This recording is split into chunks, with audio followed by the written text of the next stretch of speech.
বাঙালিয়ানার প্রদেশের সংবাদে স্বাগত। শুরুতে শুনে নিচ্ছি সংবাদ শিরোনাম।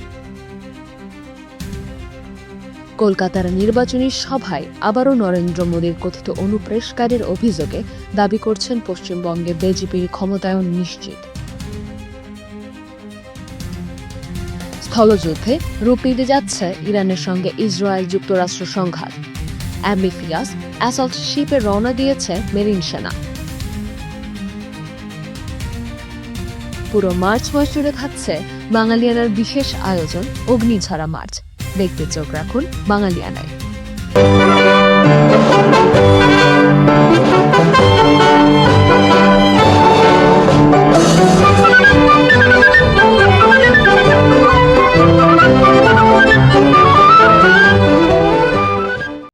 বাংলার ইতিহাসের সবচেয়ে রক্তাপ্লুত সময় মার্চ 1971। একই সঙ্গে এই মার্চই ইতিহাসের স্বর্ণোজ্জ্বল সময়। একদিকে মুক্তির আকাঙ্ক্ষায় বাংলার মানুষের গগন বিদারী উন্মাতাল স্লোগান, অন্যদিকে পাকিস্তানি হায়নার নৃশংস বর্বর গণহত্যার প্রস্তুতি। স্বাধীনতার নেশায় আসক্ত জাতিকে কি দাবিয়ে রাখা যায়? গণহত্যা, আগুন আর ধ্বংসের বধ্যভূমি থেকে বাংলার জনতা ফিনিক্স পাখির মতো উড়াল দিয়ে নীল আকাশে এঁকে দিল লাল সবুজ পতাকা। মুক্তির আকাঙ্ক্ষায় উদ্বেলিত জনতার সংগ্রামমুখর ঘটনাবহুল 1971-এর মার্চ নিয়ে বাঙালিয়ানার প্রতিদিনের আয়োজন রক্তস্নাত মার্চ। স্বাধীনতার ক্ষণ গণনায় আজ 14ই মার্চ 1971 রোববার। এদিন বাঙালির স্বাধীনতা প্রতিষ্ঠার লক্ষ্যে অসহযোগের আন্দোলন স্বতঃস্ফূর্ত অংশগ্রহণে এগিয়ে চলছিল। আগের দিন জারিকৃত সামরিক বিধি নম্বর 115 প্রসঙ্গে তাৎক্ষণিক প্রতিক্রিয়া জানালেও এদিন শেখ মুজিব এক বিবৃতিতে বলেন, বাংলাদেশের মুক্তির স্পৃহাকে স্তব্ধ করা যাবে না, আমাদের কেউ পরাভূত করতে পারবে না, কারণ প্রয়োজনে আমরা প্রত্যেকে মরণ বরণ করতে প্রস্তুত। আমি জনগণকে যে কোনো ত্যাগের জন্য এবং সম্ভাব্য সবকিছু নিয়ে যে কোনো শক্তির মোকাবেলায় প্রস্তুত থাকতে আবেদন জানাই। করাচিতে এক জনসভায় জুলফিকার আলী ভুট্টো বলেন, সাংবিধানিক সমঝোতার পূর্বে ক্ষমতা অর্পণ করার ক্ষেত্রে পূর্ব ও পশ্চিমের সংখ্যাগরিষ্ঠ দলসমূহের কাছে ক্ষমতা হস্তান্তর করতে হবে। ঢাকায় ন্যাপ ওয়ালি প্রধান ওয়ালি খানের সাথে শেখ মুজিবুর রহমানের বৈঠক অনুষ্ঠিত হয়। ধানমন্ডি 32-এ মুজিবের বাসভবনের রুদ্ধদ্বার প্রায় 1.5 ঘণ্টার এই আলোচনাকালে সৈয়দ নজরুল ইসলাম, AHM কামরুজ্জামান সহ কয়েকজন আওয়ামী লীগ নেতা উপস্থিত ছিলেন। বৈঠক শেষে অপেক্ষমান সাংবাদিকদের সঙ্গে আলাপকালে বঙ্গবন্ধু বলেন, স্বাধীন দেশে স্বাধীন নাগরিক হিসেবে জীবনযাপনের জন্যই আমাদের সংগ্রাম। এদিন আওয়ামী লীগের পক্ষে তাজউদ্দিন আহমদ প্রশাসন পরিচালনায় 35টি নির্দেশ জারি করেন। আওয়ামী লীগ নেতা ক্যাপ্টেন মনসুর আলী এক বিবৃতিতে 11 মার্চ খাদ্যবাহী জাহাজ ভিটেজ হরাইজনের গতিপথ চট্টগ্রাম বন্দরের পরিবর্তে করাচি বন্দরে পরিবর্তনের ঘটনা সম্পর্কে অবিলম্বে তদন্ত অনুষ্ঠানের দাবি জানান। শিল্পাচার্য জয়নুল আবেদিন পাকিস্তান সরকারের দেয়া হেলালি ইমতিয়াজ খেতাব বর্জন করেন। ছাত্র সংগ্রাম পরিষদ প্রদেশের সম্পদ পাচার রোধে শহরে কয়েকটি চেকপোস্ট স্থাপন করে। ছাত্র ইউনিয়ন এদিন আবারও একটি মশাল মিছিল বের করে। জাতীয় লীগ নেতা আতাউর রহমান খান অস্থায়ী সরকার গঠনের জন্য শেখ মুজিবুর রহমানকে আহ্বান জানান। সংবাদপত্রগুলো বাংলায় আর সময় নাই এবং ইংরেজিতে টাইম ইজ রানিং আউট শিরোনামে যৌথ সম্পাদকীয় প্রকাশ করে। চট্টগ্রাম সংগ্রাম পরিষদ সারা শহরে মিছিল করে। হাজার হাজার মুক্তিকামী মানুষের এই মিছিল জয় বাংলা ধ্বনিতে প্রকম্পিত করে সারা চট্টগ্রাম শহর। বিকেলে চকবাজারের উর্দুগুলিতে মিছিলে হানা দেয় বিহারি ও জামাতিরা। 7 জন বাঙালি গুরুতর আহত হয়। চট্টগ্রাম মেডিকেলে নেয়ার পথে 2 জন মারা যায়। রাতে উত্তেজিত মুক্তিকামী মানুষেরা উর্দুগুলিতে আক্রমণ করে। বিহারি জামাতিদের সঙ্গে বাঙালিদের ব্যাপক সংঘর্ষ। এবার অন্যান্য সংবাদের সঙ্গে বিস্তারিত।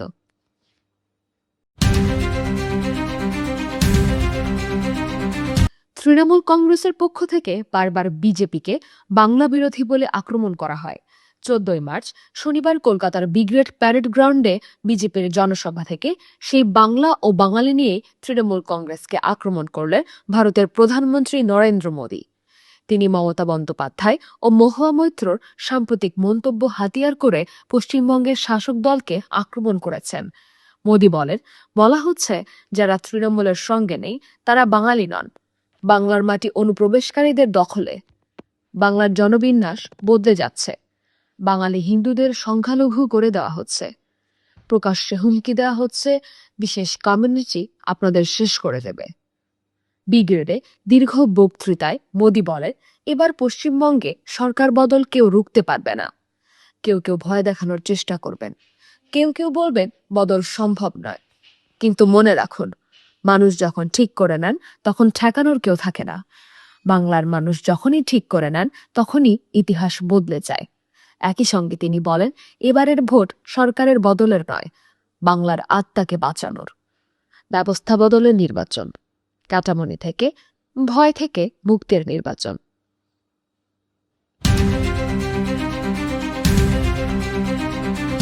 কলকাতার গিরিশ পার্কে প্রধানমন্ত্রী নরেন্দ্র মোদীর ব্রিগেড সভায় যাওয়াকে কেন্দ্র করে বিজেপি ও তৃণমূল কর্মীদের মধ্যে ব্যাপক সংঘর্ষ ও পাথর ছোড়াছড়ির ঘটনা ঘটেছে।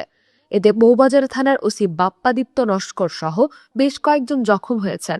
তৃণমূলের অভিযোগ, মিছিল থেকে রাজ্যের মন্ত্রী শশী পাজার বাড়ির লক্ষ্য করে ইট পাটকেল ছোড়া হয়েছে। মন্ত্রী দাবি করেন হামলাটি পরিকল্পিত। অন্যদিকে বিজেপির পাল্টা অভিযোগ, শান্তিপূর্ণ মিছিলে তৃণমূল কর্মীরা প্রথমে ঢিল ছোড়ে এবং পুলিশ তখনও নিষ্ক্রিয় ছিল।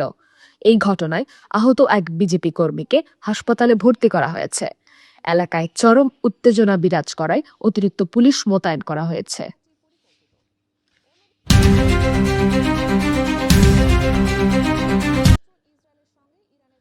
যুক্তরাষ্ট্র ইসরায়েলের সঙ্গে ইরানের চলমান যুদ্ধে প্রথমবারের মতো ২৫০০ মার্কিন মেরিন সেনার একটি দল মোতায়েন করা হচ্ছে।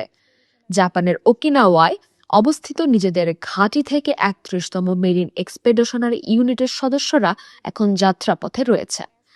তাদের সঙ্গে রয়েছে অ্যাম্বিফিয়াস অ্যাসল্ট শিপ বা উভচর যুদ্ধজাহাজ ইউএসএস ট্রিপলি। এই যুদ্ধজাহাজ থেকেই মেরিন সেনারা সরাসরি রণক্ষেত্রে নামবেন। কোনো সংকট মোকাবিলা কিংবা ইরানের কোনো অঞ্চলের নিয়ন্ত্রণ নেওয়ার প্রয়োজনে তাদের ব্যবহার করা হতে পারে। মূলত এই মেরিন সেনারাই হতে যাচ্ছেন ইরান ও যুক্তরাষ্ট্র ইসরায়েলের মধ্যকার যুদ্ধে মোতায়েন হওয়া প্রথম মার্কিন স্থলসেনা। এদিকে ইরাকের রাজধানী বাগদাদে অবস্থিত মার্কিন দূতাবাসে ১৪ মার্চ মঙ্গলবার ড্রোন হামলা হয়েছে। এএফপির এক প্রতিবেদনে এ তথ্য জানানো হয়েছে। এএফপিকে একজন কর্মকর্তা বলেন, একটি ড্রোন দূতাবাসে আঘাত হেনেছে। নিরাপত্তা বাহিনীর অপর একটি সূত্র কূটনৈতিক মিশনে এ হামলার খবরের সত্যতা নিশ্চিত করেছে। বেশ কয়েকটি সূত্রের বরাতে জানা গেছে, ইরাকের রাজধানীতে হামলায় ইরান সমর্থিত ২ যোদ্ধা নিহত হওয়ার কিছুক্ষণ পর এই ড্রোন হামলার ঘটনা ঘটে।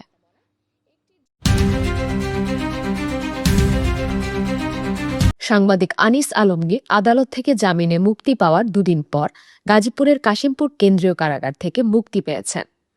১৪ মার্চ শনিবার দুপুর ২:৩০টার দিকে তাকে মুক্তি দেওয়া হয়েছে। আনিস আলমগীরকে মুক্তি দেওয়ার বিষয়টি নিশ্চিত করেছেন কাশিমপুর কেন্দ্রীয় কারাগার পার্ট 2 এর জেল সুপার মোহাম্মদ আল মামুন।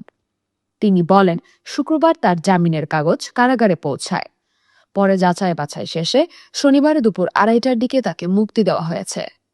এ সময় তার স্ত্রীসহ স্বজনেরা কারাগারে উপস্থিত ছিলেন।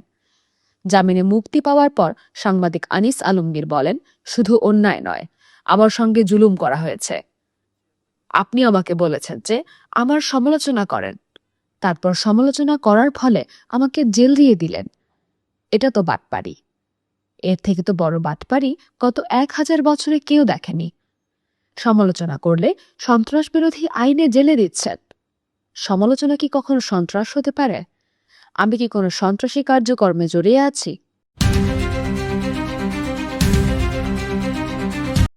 যুক্তরাষ্ট্রের সঙ্গে বাণিজ্য চুক্তির আওতায় সস্তায় মাংস, পোল্ট্রি ও অন্যান্য প্রাণীজ পণ্য আমদানির তীব্র বিরোধিতা করেছিলেন বলে জানিয়েছেন অন্তর্বর্তী সরকারের সাবেক উপদেষ্টা ফরিদা আক্তার। তিনি বলেন, শেষ দিন পর্যন্ত এই চুক্তির বিরুদ্ধে লড়েছি। সরকারের ভেতর থেকেও আমরা চুক্তি ঠেকাতে পারিনি। ১৪ মার্চ এক গোলটেবিল আলোচনায় এসব কথা বলেন সাবেক মৎস্য ও প্রাণী সম্পদ উপদেষ্টা ফরিদা আক্তার। চুক্তির গোপনীয়তা নীতির সমালোচনা করে ফরিদা আক্তার বলেন, নির্বাচনের মাত্র ৩ দিন আগে এই চুক্তি হয়নি, বরং প্রক্রিয়াটি আগে থেকেই চলছিল। একটি দেশের সঙ্গে আরেকটি দেশের চুক্তি হচ্ছে, সেখানে আমরা গোপন রাখার কথা মেনে নিয়ে বসে আছি। এমনকি সরকারের ভেতরেও সবাই সবটুকু জানতে পারবে না। এটা তো হতে পারে না। দেশীয় খামারিদের সুরক্ষা এবং জনস্বাস্থ্যের ঝুঁকি কথা বিবেচনা করে এই উদ্যোগ আটকে দেওয়ার চেষ্টা করেছিলেন বলে জানান তিনি। বলেন, 2025 সালের জুনে বাণিজ্য মন্ত্রণালয় আমাদের মন্ত্রণালয়ের সঙ্গে যোগাযোগ করে যুক্তরাষ্ট্র থেকে মাংস, পোল্ট্রির বাচ্চা, ক্যাটফিশ ও নারীভুঁড়ি আমদানির বিষয়ে অনুমোদন নেয়। কিন্তু এসব পণ্য আমদানির ক্ষেত্রে দেশের জনস্বাস্থ্য ও প্রাণী স্বাস্থ্যের ঝুঁকি, বিশেষ করে জুনোটিক রোগের সম্ভাবনা যাচাইয়ের প্রয়োজনীয়তার কথা তুলে ধরে আমরা আপত্তি জানাই। ফরিদা আক্তার বলেন, নাগরিক হিসেবে ও সরকারের একজন হিসেবে আমি যুক্তরাষ্ট্রের সঙ্গে বাণিজ্য চুক্তির তীব্র বিরোধিতা করছি। শেষ দিন পর্যন্ত লড়েছি, তবে শেষ পর্যন্ত সরকারের ভেতরে থেকেও চুক্তি ঠেকাতে পারেনি। এই না পারার দায় আমারও রয়েছে।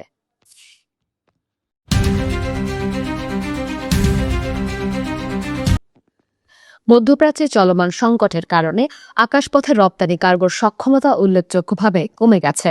ফলে গত 2 সপ্তাহে ভাড়া দ্বিগুণ, কোথাও কোথাও প্রায় 3 গুণ পর্যন্ত বেড়েছে। শিল্প সংশ্লিষ্টরা বলছেন, খরচ বাড়ার পাশাপাশি ফ্লাইট বিঘ্নিত হওয়ায় ডেলিভারির সময়ও দীর্ঘ হচ্ছে। এর পেছনে কাজ করছে বড় রকমের সক্ষমতা সংকট। সংঘাত শুরুর আগে ইউরোপগামী চালানে বিমান সংস্থাগুলো প্রতি কেজিতে ভাড়া নিত প্রায় $2 থেকে $2.2। তবে এখন কার্গোর জায়গা সংকটের মধ্যে চাহিদা বাড়ায় সেই ভাড়া বেড়ে প্রতি কেজিতে $5.5 থেকে $6 পৌঁছেছে বলে জানিয়েছে international air express association of Bangladesh, IAB। সংস্থাটির তথ্য অনুযায়ী যুক্তরাষ্ট্রগামী চালানের ভাড়াও বেড়েছে। আগে যেখানে প্রতি কেজির জন্য ভাড়া ছিল প্রায় $4.50 থেকে $5, এখন তা বেড়ে $7 থেকে $8 দাঁড়িয়েছে। সাধারণত বাংলাদেশের আকাশপথে রপ্তানি কার্গোর প্রায় 60% দুবাই ও দোহার মতো মধ্যপ্রাচ্যের হাব হয়ে পাঠানো হয়। তবে বেসামরিক বিমান চলাচল কর্তৃপক্ষের তথ্য অনুযায়ী এসব গন্তব্যে প্রায় অর্ধেক ফ্লাইট এখনও বন্ধ রয়েছে। এতে কার্গো রপ্তানির সক্ষমতা কমে গেছে। বিমানবন্দর সূত্রে জানা গেছে, মধ্যপ্রাচ্যের রুটে ফ্লাইট বিঘ্নিত হওয়া শুরু হয় গত 28 ফেব্রুয়ারি থেকে। 13 মার্চ পর্যন্ত মোট বাতিল হওয়া ফ্লাইটের সংখ্যা দাঁড়িয়েছে 477।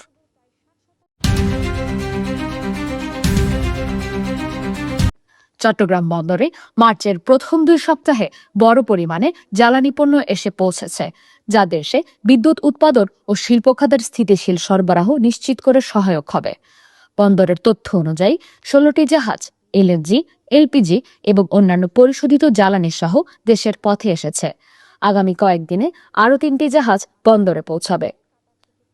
মার্চের প্রথম 10 দিনে কাতার থেকে 3টি LNG বাহী জাহাজ আল জুর, আল জাসাসিয়া ও লুসাই প্রায় 62,000 টন করে LNG নিয়ে খালাস শেষ করেছে। 12 মার্চ চট্টগ্রামে পৌঁছানো আল গালায়েল জাহাজ থেকে 26,165 টন LNG ভাসমান স্টোরেজ ও রিগ্যাসিফিকেশন ইউনিটে খালাস করা হচ্ছে। অন্যদিকে LPG বাহী জাহাজের সংখ্যা সবচেয়ে বেশি ছিল। মালয়েশিয়া ও ওমান থেকে আসা জাহাজগুলো ইতোমধ্যে মোট 19,316 টন LPG খালাস করেছে। আরও কয়েকটি LPG ট্যাঙ্কারে খালাস প্রক্রিয়া চলছে, যা মার্চের মাঝামাঝি শেষ হবে।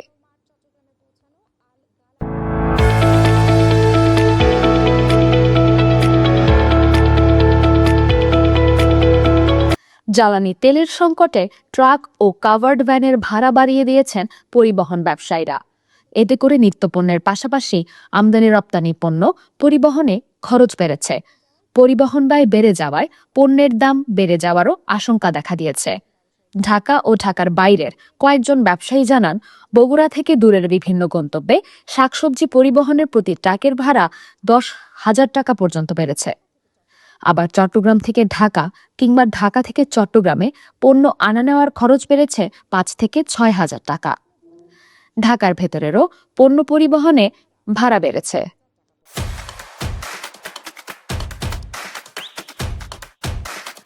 এবার শুনে নিচ্ছি বাঙালিয়ানা ক্রীড়া সংবাদ। আহমেদাবাদে নিউজিল্যান্ডকে হারিয়ে বিশ্বকাপ ফাইনালে জিতেছে ভারত। গড়েছে প্রথম দল হিসেবে টানা 2টি টি-20 বিশ্বকাপ জেতার রেকর্ড। তবে বিশ্বকাপ শেষের সপ্তাহখানেক পরও আলোচনায় আছেন ICC চেয়ারম্যান জয় শাহ। প্রশ্ন উঠছে তার নিরপেক্ষতা নিয়ে। জয় শাহ 2024 সালের আগস্টে বিনা প্রতিদ্বন্দ্বিতায় ICC চেয়ারম্যান নির্বাচিত হওয়ার আগে BCCI এর সচিব ছিলেন। অনেকেরই অভিযোগ জয় শাহ আইসিসি চেয়ারে বসে এখনো বিসিসিআই সচিবের মতো আচরণ করছেন। 10 মার্চ বিসিসিআই এর পক্ষ থেকে ভারতের শিরোপা উদযাপনের একটি ভিডিও পোস্ট করা হয়। 37 সেকেন্ডের সেই উদযাপনের ভিডিওতে জয় শাহকে 12 বার দেখানো হয়েছে। জয় শাহর কর্মকাণ্ড নিয়ে বিতর্কের এখনও শেষ নেই। ভারতীয় সংবাদ মাধ্যম ইন্ডিয়ান এক্সপ্রেসে প্রকাশিত এক কলামে তার আরেকটি বিতর্কিত পদক্ষেপের কথা তুলে ধরা হয়েছে। কলামে লেখা হয়, শিরোপা জেতার পর অধিনায়ক সূর্যকুমার যাদব ও কোচ গৌতম গম্ভীরের সঙ্গে জয় শাহকে দেখা যায় নরেন্দ্র মোদী স্টেডিয়ামের পাশের হনুমান টেকরি মন্দিরে। সূর্যকুমারের হাতে তখন ছিল আইসিসি ট্রফি। ভারতের এই বহুধর্মীয় দলের জয়ে শিখ ধর্মাবলম্বী যশপ্রীত বুমরা, অর্শদীপ সিং, খ্রিস্টান সঞ্জু স্যামসন ও মুসলিম মোহাম্মদ সিরাজের বড় ভূমিকা ছিল। অথচ আইসিসি চেয়ারম্যান হিসেবে একটি বিজয়ী দলের ট্রফিকে নির্দিষ্ট একটি উপাসনালয়ের সঙ্গে যুক্ত করে তিনি ধর্মীয় প্রতীককে উৎসাহিত করেছেন বলে অনেকে মনে করছেন। বাঙালিয়ানার প্রদেশের সংবাদে শেষ হলো। ধন্যবাদ।